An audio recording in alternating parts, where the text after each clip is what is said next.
নমস্কার, প্রতিদিনের মতন আজকে আরেকটি ব্লগ শেয়ার করব। সকালবেলা ঘুম থেকে উঠে অনেক বুড়ে কিন্তু উঠেছিলাম, উঠে স্নান টান করে নিলাম। দেখি বাইরে অনেক বৃষ্টি হচ্ছে, আর ওইটা বৃষ্টি হচ্ছে, দেখেন বাইরে কিন্তু অনেক বৃষ্টি হচ্ছে। তখন কিন্তু অনেক ভোর, তখন 6টার আগে, প্রায় 6:45 মতন বাজে। 5:30 5টার আগে আমি আজকে ঘুম থেকে উঠেছিলাম। তারপর যেহেতু সময় পারোনার সময় কম ছিল, ওই জন্য তাড়াতাড়ি গোড়া করে স্নান টান করে পূজা দিয়ে নিলাম। আর ওইটা পূজা টুজা দিয়ে তারপরে ভিডিও করা হলো আর কি। বৃষ্টিটা এটা সকালে 6টার দিকে বৃষ্টি, 6:30টার দিকে বৃষ্টি আসছিল আর কি। তো ওই আর কি, যেহেতু আগে বাহিরের দৃশ্যটা আমি দেখাই প্রথম, ওই জন্য বাহিরের দৃশ্যটা দেখে নিলাম। আর আজকে ঠাকুরের কাছে আর বুক লাগাতে পারলাম না, যেহেতু কালকে কৃষ্ণের জন্মাষ্টমী করেছিলাম, কিন্তু চেষ্টা ছিল, কারণ এত সকালে পারোনার টাইম দিয়েছিল যে আমি এত সকালে সব কিছু করে সারতে পারবো না, ওই জন্য আর দিতে পারলাম না। থাক, ভগবানের কাছে মাপ চেয়ে নিলাম, যাই কিছু করলাম। চিড়া কলা দিয়ে আর দই মিষ্টি দিয়ে পূজা দিয়েছি সকালে। আর কালকে তো লুচি তালের বড়া ছিল, আলু টালু সব কিছু আমি আলাদা করে রেখে দিয়েছিলাম পূজা দেওয়ার জন্য। আর সব কিছু, আর ওইদিকে পূজা টুজা দিয়ে এসে তারপরে চিড়া কলার প্রসাদ সবাইকে নিলাম।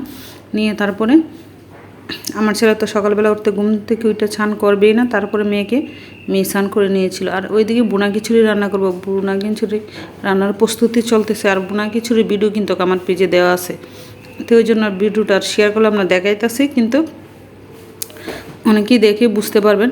তো সব কিছু দিয়ে এলাচি দারচিনি সব কিছু দিয়ে আদা টাটা দিয়ে মশলাটা কষিয়ে গাজর দিয়ে দিলাম। গাজরটা একটু নাড়াটাড়া দিয়ে তারপর পোলাও চালটা ধুয়ে রেখেছিলাম, ওই চালগুলো দিয়ে দিলাম। দিয়ে এখন একটু চালটা একটু বেজে নেব।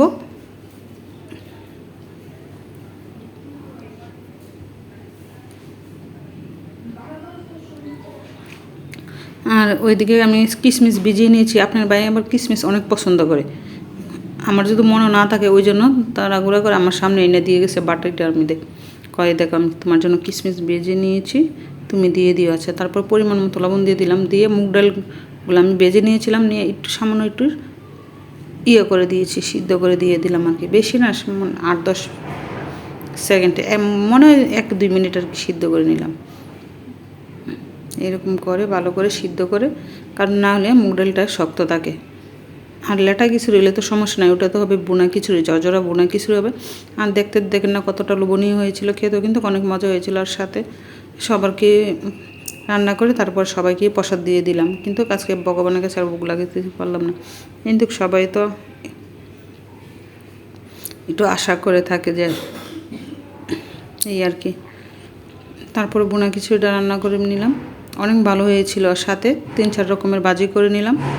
আর ওইটাও ছিল অনেক সকালে রান্না, 7টা 7:30টার আগে, 7টার আগে আমি রান্না করে ফেলেছি বোনা খিচুড়ি, কিন্তু ভগবানের কাছে দিতে পারলাম না সময়ের জন্য। তো আর কি, তারপরে আপনার ভাই আবার অফিসে চলে যাবে, ওই জন্য আমি তাড়াহুড়ো করে রান্না করে আপনার বাড়িতে খাওয়াইয়া অফিসে পাঠালাম।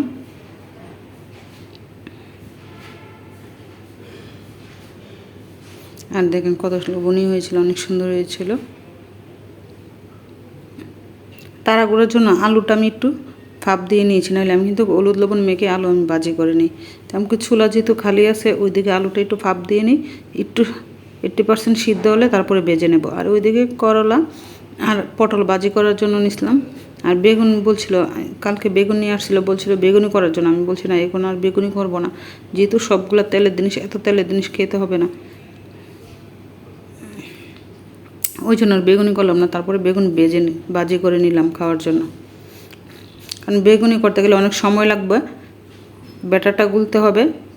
তো ওই জন্য বেগুনিগুলো গুলতে অনেক সময় লাগবে, ওই জন্য আমি বললাম না, এখন আর বেগুনি করবো না, বেগুন ভাজি করে নিই, তোমাকে আরেকদিন বেগুনি ভাজি করে দেবো। আর দেখলাম আমি কিন্তু একতাল ভাজি করে নিয়েছি, সবাই খাবে এই জন্য। আর বোনা খিচুড়ির সাথে একটু ভাজি, লেবু শসা হলে আরও ভালো হয়, কিন্তু লেবু ছিল বাসায়, শসা ছিল না, কাঁচামরিচ লেবু ছিল, এই ছিল।